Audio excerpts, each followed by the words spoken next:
Hindi pa rin nagtitiwala si dating Pangulong Joseph Estrada at ngayon Mayor ng Maynila sa MILF.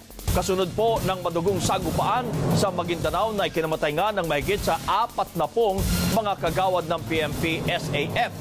Tulad ng deklarasyon niya noong 2000 o year 2000, all-out war pa rin ang nakikitang solusyon ni Pangulong Erap o ni Mayor Erap laban sa MILF. Nagpapatrol, Karen Davila. Marso 2000, sinugod ng 400 miyembro ng MILF ang Kauswagan, Lanao del Norte ng hostage ng 300 katao. Sinunog ang munisipyo sa gitna ng peace talks sa pagitan ng gobyerno ni dating Pangulong Joseph Estrada. Before the Portmont, they burned the Kauswagan. 6 children were burned to death. And 2 soldiers were beheaded. And that's the time I declare an all-out war. Matapos ng 15 taon, wala pa ring tiwala si Erap sa MILF.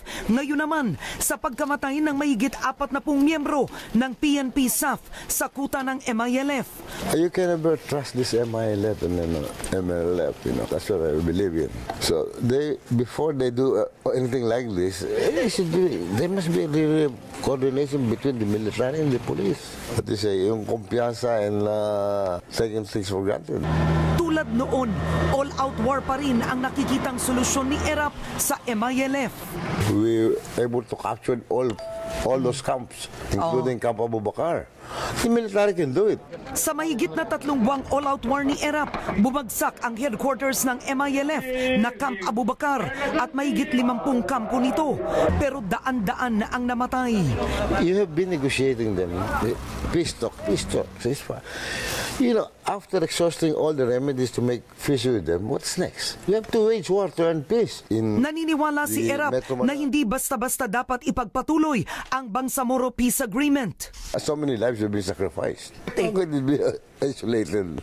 They've been doing that for the past so many years. Ayon kay Erap, anuman ang maging hakbang ng gobyerno, malinaw na dapat papanagutin ang MILF. Karen Davila, ABS-CBN News.